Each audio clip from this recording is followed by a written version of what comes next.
الحمد لله رب العالمين والعاقبة للمتقين والجنة للموحدين ولا عدوان إلا على الظالمين. الصلاة والسلام على نبينا محمد وعلى آله وأصحابه ومن تبعهم بإحسان إلى يوم الدين، وبعد.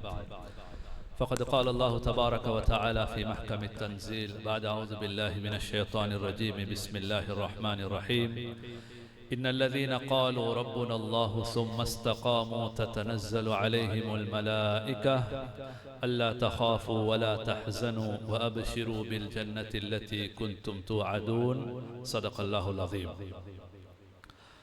All praise and thanks be to Allah subhanahu wa ta'ala. May He shower His choicest of peace and blessings upon Muhammad sallallahu alayhi wa sallam, his family, his companions, and upon all those who tread his path till the day of Qiyamah.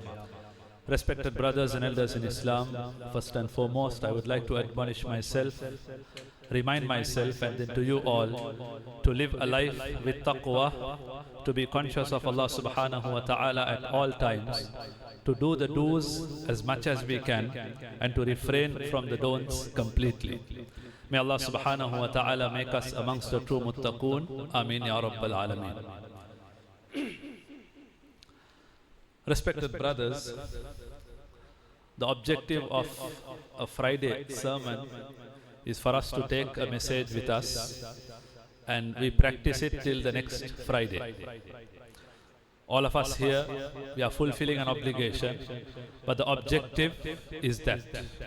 That is why there are numerous rewards mentioned in the hadith, where Nabi sallallahu alayhi wa sallam, he mentions that a person's minor sins between the previous Friday till this Friday is also forgiven. There are a lot of virtues. Why? Because we are here to listen to a short sermon, and then we need to take that with us, bring about a small change somewhere in our lives, and then impart it to others as well, starting from home, our women folk. So with that being said, let that be a reminder to all of us, and insha'Allah ta'ala, may Allah subhanahu wa ta'ala give us His divine assistance to practice what we hear, and also help us to preach it to others. Ameen. Respected brothers, when it comes to our lives, if we closely observe ourselves, let's take Ramadan. Nearly a month, almost a month, since the month left us. The month of Ramadan left us, nearly a month now. A question we normally ask ourselves, sometimes we don't tell the world outside, is, am I a different person in Ramadan? And am I another person? Do I have a different version after Ramadan? Our parents, our spouse, our friends need not answer that question. We can answer that question on our own. We can answer that question on our own. Quran mentions on the day of Qiyamah, man will stand as a witness against himself. A man, an individual, will stand as a witness against himself. Subhanallah. So, when that is going to happen on the day of Qiyamah, may Allah subhanahu wa ta'ala protect us from falling into a state where we would regret, and may Allah subhanahu wa ta'ala put us into a state that we are pleased. So that is the state. We all ask ourselves, in Ramadan I am a different version, and Ramadan is over, a month has passed, what's my state? And we will come up with different answers to this. But the fact of the matter is, respected brothers, nobody is expected to have the same version throughout his life. For example, let's take a story from a Sahabi. Hanzala radiallahu anhu's incident is very famous. Some of us are familiar with that. The narration is in Sahih al-Muslim. One day Abu Bakr radiallahu anhu leaves, and he comes across, he confronts Hanzala radiallahu anhu, who was walking, he was rushing, and Abu Bakr radiallahu anhu asked him, how are you? Kaifa asbahta ya Hanzala, how are you? He said, nafaqa Hanzala. Hanzala has become a munafiq. We are talking about the elite Sahaba here. He's telling himself, nafaqa Hanzala. Hanzala has become a munafiq. Abu Bakr radiallahu anhu was shocked by the answer. He asked, oh Hanzala, why are you saying that to yourself? He said, no. My situation is, when I am in the majlis of the Prophet sallallahu alaihi wasallam inside Masjidul Nabawi, listening to his talks, listening to the reminders, I feel inspired. We feel as if the Jannah is front of us. We are having that feeling. Basically, we see that spiritual upliftment in ourselves. But no sooner we go home, sit with our spouse, our children, we get into our worldly affairs, our business, our trade, whatever, then we become a different version. Isn't this supposed to be the state of a hypocrite who has two different faces? That is what Handala is experiencing. That is why I am calling myself a munafiq. Allahu Akbar. Just to digress from this point, in Sahih al-Bukhari, Ibn Abi Mulaika rahimahullah, he says, I met 30 Sahaba. Sahaba are the companions of the Prophet sallallahu alaihi wasallam. I met 30 Sahaba, kulluhum yakhafun an-nifaq, and all of them were fearing that they were munafiqs. Handala radiyallahu anhu's incident is one. But there are 30 other Sahaba, this Tabi'i, the followers of the Sahaba, he mentions. I saw them, they were fearing nifaq on themselves. So then they go to, then Abu Bakr radiyallahu anhu, he tells Handala radiyallahu anhu, it's not only you, even I am experiencing the same thing.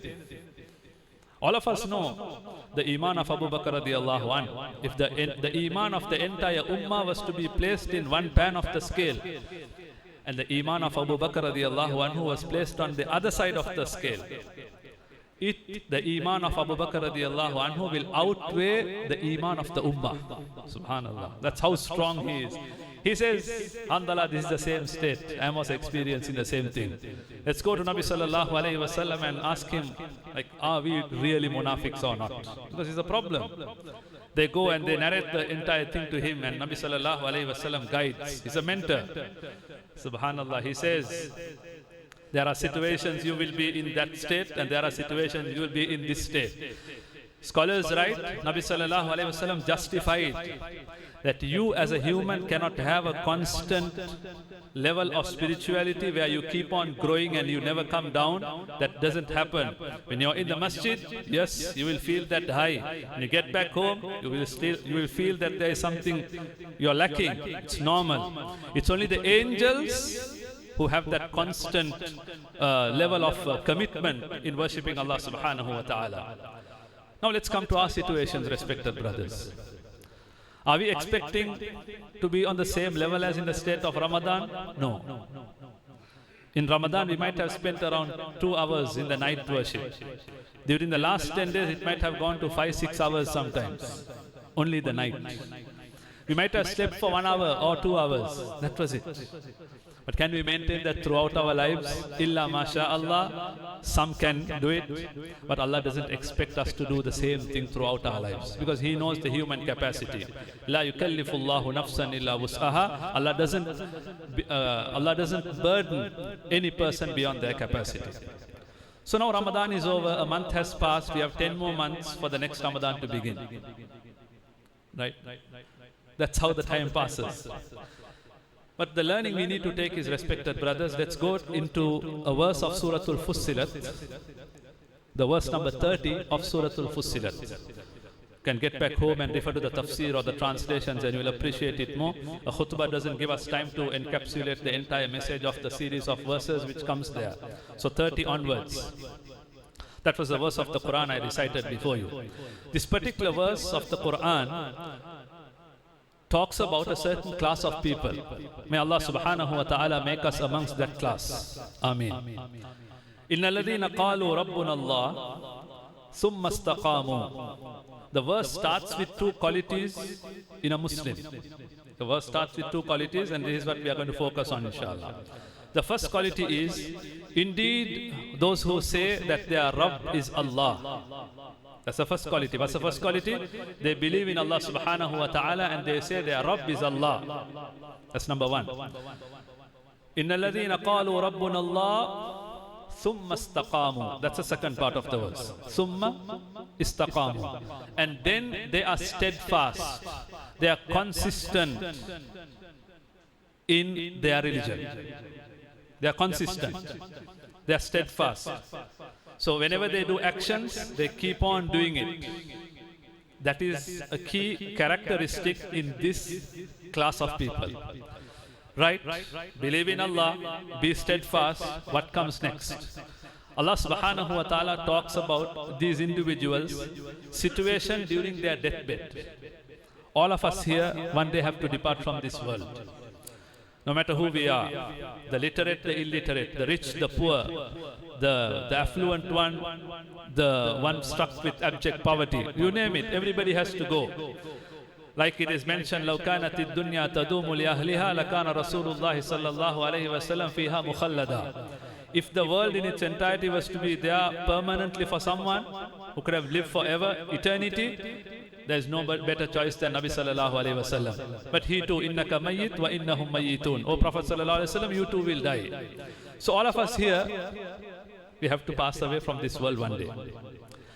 This particular verse of the Quran, after describing the two qualities of these people, Allah says, when these people are about to leave this world, تَتَنَزَّلُ عَلَيْهِمُ الْمَلَائِكَةِ. All of us know the word malaika. Malak, malaika. Malaika, the angels. So تَتَنَزَّل, the angels will descend on this individual during his deathbed. Imagine that moment. Because none of us here have seen angels. Yes, angels are depicted in different images and forms in cartoons and all these videos, which is not correct.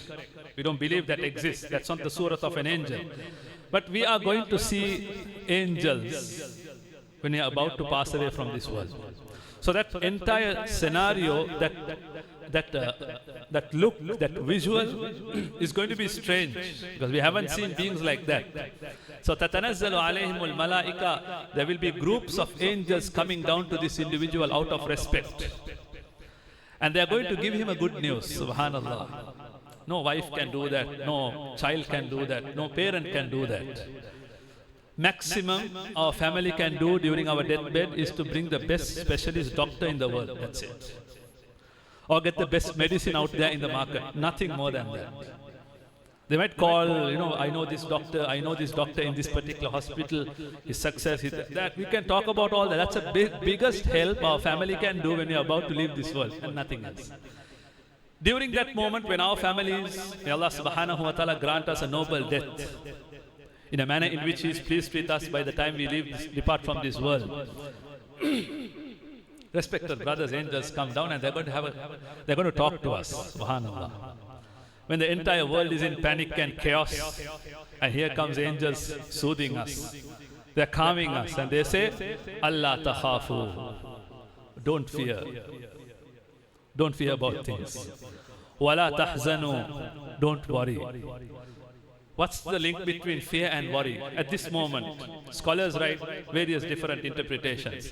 One of it is, the moment you see the angels for the first time, because the ruh will be taken from the tip of the toes, and when it comes to the throat, when it reaches the throat, that's the moment this entire world's vision will be blinded from that, and we will start seeing the world of unseen. That is why when people pass away, Nabi sallallahu alaihi wasallam says that when the ruh is being taken gradually from the tip of the toe, and gradually it comes here and it leaves from the eyes. That's why people's eyes some of the eyes are open, because the ruh leaves from the eyes. Anyways, angels come and tell them, Allah takhafu, don't fear about what is to come. Allahu Akbar. Because you don't know what's going to come next. Yes, I believed in Allah, I believed in Akhirah, I know Jannah exists. But what's going to be my state next? Angels come and tell us, don't fear about what's to happen. Imagine a doctor comes and tells us, don't worry, brother, everything is under control. We are the best of physicians, you are in the best hospital in the world, or town you call it. That brings us a lot of comfort, isn't it? We think the success rate of this operation is going to be 99%. Let's leave 1% for failure. The angels are saying, don't worry, don't fear what's to happen in future. وَلَا تَحْزَنُوا. Huzn means don't worry. What worry about? Don't worry about the family you're leaving behind. Because that is the next concern any person has. Because imagine he was a grandfather and he's in his deathbed and he starts to think about his grandchild, his child, his wife. His siblings, if his parents are alive, he will be thinking about them. And the angels are saying, don't worry about what you're leaving behind. Subhanallah. So Allah takhafu wa la tahzanu. And then is the big good news. وَأَبْشِرُوا بِالْجَنَّةِ. And we give you the good tidings of Jannah. Allahu Akbar. What more do we need? Let's ask ourselves, the person who has seen this good news, this is the Jannah you are going to enter. Scholars write, the man will be shown the place in Jannah where he is destined to enter. Imagine this person sees Jannah and his son comes to him, his daughter comes, his wife comes and says, please come back to the world. Which option will this person choose? None of us will choose to come back. We are saying, leave us alone. We need to go there, not be here. وَأَبْشِرُوا بِالْجَنَّةِ الَّتِي كُنْتُمْ تُوعَدُونَ. We give you the good news of the Jannah which Allah subhanahu wa ta'ala has promised you. Right? You are not going to go alone there. نَحْنُ أَوْلِيَاؤُكُمْ. Awliya means protector. We were your protectors in the worldly life. And we are also going to be protecting you in Akhirah. Allahu Akbar. نحن أولياؤكم في الحياة الدنيا وفي الآخرة ولكم فيها ما تشتهي أنفسكم. And in the Jannah you are about to enter this place here which we are showing you, and you are going to enjoy all what you want. ولكم فيها ما تشتهي أنفسكم ولكم فيها ما تشتهون نزلا من غفور رحيم. And there is a banquet, there is a feast arranged by your Lord. Allahu Akbar. Respected brothers, this ayah continues, but then let's come back to the main two key points mentioned at the beginning of the verse. Because this good news is for a believer who said his Rabb is Allah, which all of us do. Alhamdulillah, may Allah subhanahu wa ta'ala keep us strong and firm. The second is he's a steadfast Muslim. He is not a seasonal Muslim. That's the simple definition. He is not a seasonal Muslim. During Hajj, he has a version on its own. During Ramadan, he has a different version. And different times of the year, he has a different version in himself. We are not talking about this individual. If anybody is that, respected brothers, we need to talk to ourselves. We need not look at others. It's high time that I come out of this and I become a sincere, true believer who is working towards steadfastness. How can we achieve this? How to be a person who is steadfast so that I will fit into this ayah, insha'Allah ta'ala. The first thing is, respected brothers, we need to remind ourselves, Nabi sallallahu alayhi wa sallam, our sharia is very practical. Our sharia has not asked us to renounce the entire dunya. No family, no provisions of this world, no materials. No, it's very practical. It's very practical. So Nabi sallallahu alayhi wa sallam, he gives us a prescription which all of us can follow. Even the little child who is here, maybe you're 6 or 7, doesn't matter. And even the 70, 80-year-old here also can follow it. That's the good news. Because usually the prescription given by Nabi sallallahu alayhi wa sallam are such. He says, أَحَبُّ الْأَعْمَالِ إِلَى اللَّهِ أَدْوَمُهَا وَإِنْ قَلَّ. If you can memorize this hadith, it will be great. أَحَبُّ الْأَعْمَالِ إِلَى اللَّهِ أَدْوَمُهَا وَإِنْ قَلَّ. أَحَبُّ الْأَعْمَالِ إِلَى اللَّهِ أَدْوَمُهَا وَإِنْ قَلَّ. What does it mean? The most beloved deeds to Allah subhanahu wa ta'ala, the most beloved deeds to Allah subhanahu wa ta'ala are the ones which are done consistently, even if it is little. Allahu Akbar. The last part of the hadith, that's really interesting.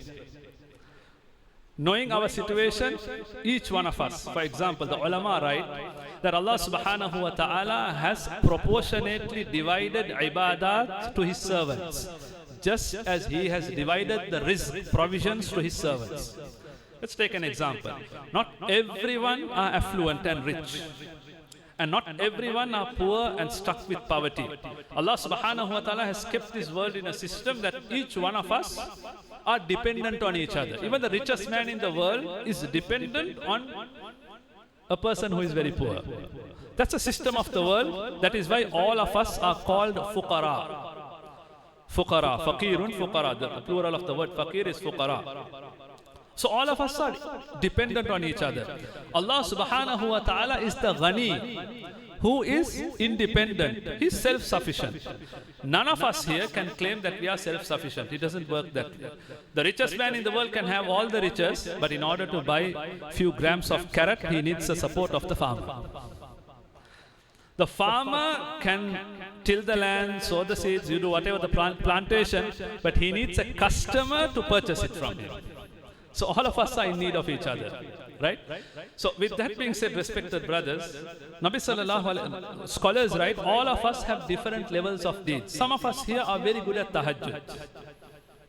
They say, I can wake up at 3 o'clock, and we listen to him and say, come on, 3 o'clock you wake up for tahajjud and you're just awake throughout the day. How come? Allah subhanahu wa ta'ala has facilitated that deed for that person. But there will be another person, he finds it extremely difficult to wake up at even 5 minutes before Fajr. But this person is a generous man. We will look at his generosity and we will be shocked. Wow, he gives so much in sadaqah. I want to become like him. But we don't know that he's struggling with his tahajjud. There'll be another man who frequently goes to the masjid, he's in the first row, he doesn't miss the first raka'ah. Yes, mashallah, very good. But there'll be another person who always comes late and he tries to catch the jama'ah but doesn't get it. But he's working. He's working. So when it comes to good deeds, scholars write, just like rizq has been proportionately divided, even our deeds are proportionately divided. Looking at the last part of the hadith, wa in qalla, which is, even if it is little, if you do it consistently, Allah loves that deed. Allahu Akbar.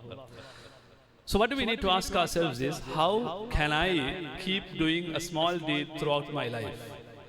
Or at least major part of my life. We need to identify that. One of the ways is, respected brothers, you need to sit alone. We have mentioned this in our previous khutbahs as well. Ulama of tasawwuf who look at self-reformation highlight this a lot. Call it the khalwa. It's not a sweet, but it's khalwa. You sit alone in seclusion, in privacy, without any distractions, and you do a self-evaluation. We go for different scans, right? Some people say when you hit 40, you need to do all the blood reports and blood tests, so that you know you're fit. Okay, there is less vitamins and so many things happen, because they say your physical health, your physiological state start to decline the moment you hit 40. True or false, it's arguable. Not here to justify it or for it or against it. No. Imagine we have to do blood tests when doctors prescribe. We don't have a spiritual doctor, to be honest. But we can be the spiritual doctor sometimes, as we sit alone in some quiet place without any distractions, without family, without friends, without mobile, without devices, and just do a self-evaluation. Ya Allah, I do good deeds.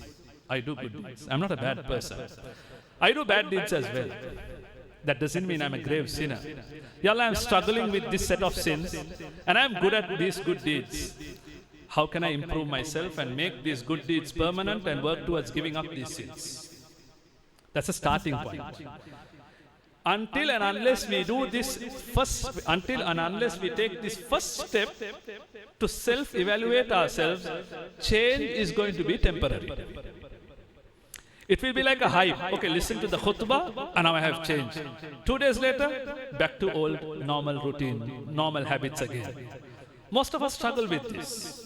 We are all human beings here. None of us are angels. I keep repeating this because it shouldn't sound like an angel is talking to you and I am sinless. No. We also have our own struggles. Allah is our witness. So we are all in the same ship, sailing on the same sea, and we face the same turbulence and the same storm. But only thing is, if we know to navigate it, insha'Allah ta'ala, we can achieve our destination. So number one is to sit, no distractions, and start evaluating what are we good at and what are we struggling with. So once we start doing this, respected brothers, we will be able to handpick certain things. Maybe a youngster who is here, he has got some money after Eid. Talking to the youngsters who are not still having a stable income source. You see your father is giving something on sadaqah, but you talk to yourself, okay, I see my father gives sadaqah, why can't I give? Because I got Eid money. You sit with your dad and say, okay, Dad, every Friday I want to give 50 rupees on sadaqah. So this young boy, we can encourage our children to do this. So every week, make it a point to give 50 rupees from the 10,000 rupees you have in your purse. And the child starts to learn, even if it is 50, it's consistent. It's recorded in the book of the records of this young child. Every week he has a 50 rupee. Inshallah, this 50 will become 50,000 or 5 million one day. It starts small. In Tamil they say, Sirutulli Perum Vellam, right? Little few drops causes floods. Sometimes we underestimate a small deed, but that small deed in the long term has a huge impact. How do we understand this? A simple example. All of us, we are not from the aviation industry, but imagine a plane is supposed to reach a particular destination. So in their navigation compass or setup, whatever they have, they'll have a particular, they need to fly the plane towards a particular degree. Let's say if this plane has to reach the Dubai airport and it has to fly 15 degrees towards the west, for example, and the pilot thinks one day, why do we need to keep it 15? Let's switch it to 14 and a half of your 14. Just change it to 14, 1 degree, and let's see what happens. If I have to ask you the question, do you think, no matter he's the best pilot in the world, but do you think that flight will reach Dubai? No. It reaches somewhere else in the world. And somebody asks, what happened? No, brother, I tried changing 15 to 14, and that small 1 degree was enough to change the destination to somewhere else. If 1 degree can bring such a big havoc and chaos in the aviation industry, imagine 1 degree change in our lives. In the long term, we can see positive results for sure. Same thing in bad deeds as well. Same thing in bad deeds. We have met so many, and you also will testify to this because we are all in the community. People who ended up having bad habits, I don't want to name any, but you know what it is. There are so many bad habits they have fallen into and they are struggling to come out of it.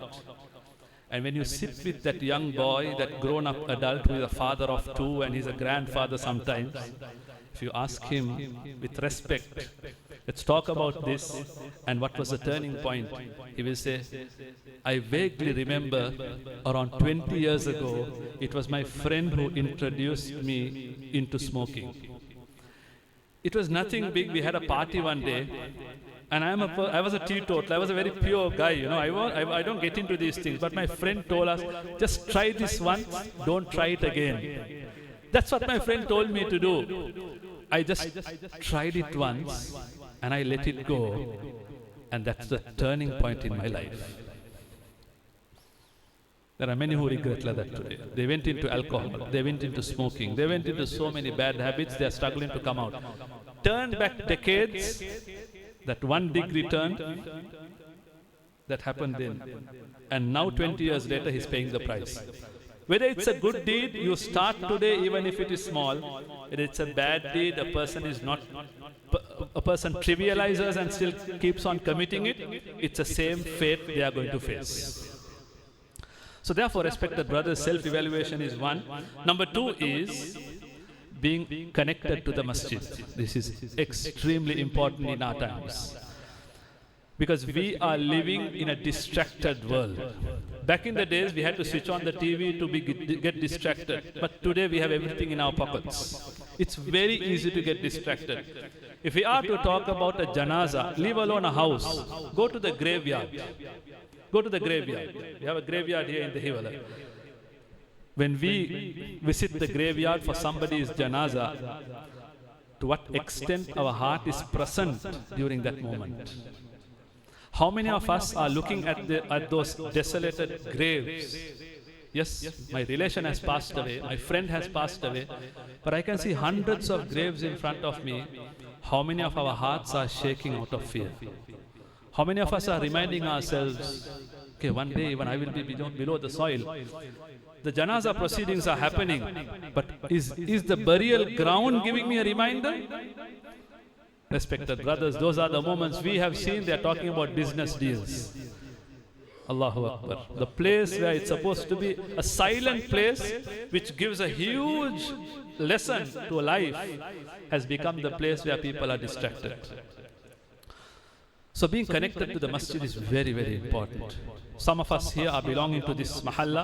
Some of us maybe we have come to work and we belong to different parts of the country. It doesn't matter where we belong to.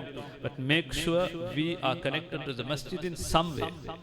In some way. At least once a day, minimum. Those who are going 5 times a day, mashallah, go ahead, don't reduce. But those who don't have the habit of going to the masjid every day, at least make it a point. Ya Allah, I want to visit your house once a day. Let's look at it like that. Ya Allah, I'm visiting my friend's house. I'm visiting the Indo cricket. I'm visiting Indo football. I'm visiting my colleague's place. And I'm visiting my family, my relatives. All over the world I'm going. I'm going to the supermarket every day.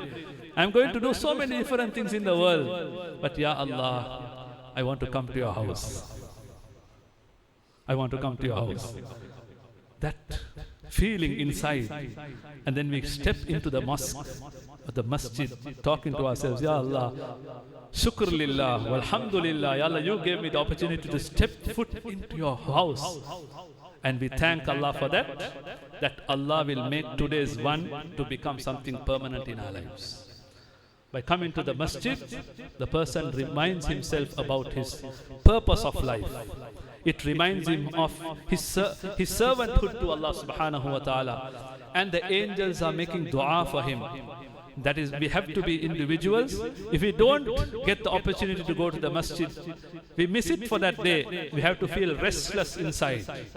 We need to feel that restlessness. We are spending hours in malls, in shopping centers. So many things are happening. But why is it when I come to the masjid, I can't spend 2 extra minutes? How many of us have done window shopping with our families? There's no, it's just loitering. It's fine, you can just do window shopping, it's good. If you're doing it with the right intention, with your family, you're rewarded. But why can't I spend 2 minutes extra in Allah's house? Salah is over, I need to immediately leave. What is it? What's wrong with me? We need to ask ourselves. And finally, respected brothers, keep making dua for istiqamah. And there are many more tips, but self-evaluation, sit in seclusion, self-evaluate, get connected to the masjid, finally is dua. With dua, respected brothers, constant dua, where we put forward our weakness to Allah subhanahu wa ta'ala like a child would put forward his weakness to the father. Sometimes more than that. When we show Allah, Ya Allah, I love you. I want to become your beloved. Please help me. Allah's duty is to help us. وَالَّذِينَ جَاهَدُوا فِينَا لَنَهْدِيَنَّهُمْ سُبُلَنَا. In the tafsir of this verse, Allah subhanahu, the ulama write, the ones who strive to do good deeds and to be on the right path, Allah subhanahu wa ta'ala guarantees that He will open up the doors for them. He guarantees that. So in our du'as, respected brothers, we need to have this intimate conversation with Allah. Ya Allah, I missed my salah today. I was supposed to pray on time, but I overslept. Ya Allah, I'm struggling to come out of this habit. I always miss Fajr. Please help me, Ya Allah. Nobody knows I am involved in this particular sin. Ya Allah, you know it. I want to come out of it because I know this sin is stopping me from becoming your friend. Please help me, Ya Allah. Ya Allah, if you don't help me, there is nobody in the world to help me. When we plead to Allah like this, respected brothers, number one, shaitan hates it. Shaitan hates this. You know why? This intimate conversation with Allah is getting this person closer to Allah subhanahu wa ta'ala. Leave the sin.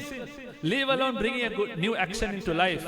But shaitan regrets because this man is enjoying the conversation with Allah where he's placing his weakness to Allah subhanahu wa ta'ala.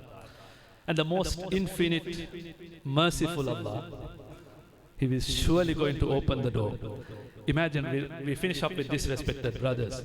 When we listen to the stories of brothers who were not Muslims, or sometimes they were the enemies of Islam, and when we listen to their stories, some of them share this as well. What do they say? I was confused whether God existed or not. This is what their confession is. I was confused whether God existed or not. I didn't know there was a being called Allah. I was in confusion. I was agnostic. I knew there was a superpower, but I didn't know it was Allah. And then they say, before I used to go to bed, I used to make a prayer. I didn't know whom to pray to. Allahu Akbar. Because I never believed there was a being. But I didn't raise my hands. But I spoke to myself saying, God, if you are there, guide me. Imagine a person who didn't believe in Allah, he kept on making this prayer and Allah could guide him with hidayah towards Islam. You and I, believers of Allah, if we are to ask Allah, Allah help me to do good and help me to stop the bad I have, Subhanallah, Allah is surely going to help us. So therefore, respected brothers and elders in Islam, may Allah subhanahu wa ta'ala make us steadfast Muslims who always hold on to the deen no matter what situation it is. Ya Allah, make us individuals who enjoy being obedient to you. And Ya Allah, put hatred in the sins in our hearts. And Ya Allah, purify our souls. Ya Allah, we have committed so many sins in our lives, but we are struggling to come out of it. And Ya Allah, we have lost the sweetness in your obedience because of our sins. If not for you, there is nobody who could cleanse our hearts, Ya Allah. Ya Allah, we love you, Ya Allah. You are our beloved Allah. Ya Allah, open the doors of guidance for us. Make the path easy for us. Along with us, help our families also to become devout worshippers to you. And Ya Allah, take our ruh in a state that you are pleased with us and make the last day in our life the best day in our life. Wa akhir da'awa alhamdulillahi rabbil alamin.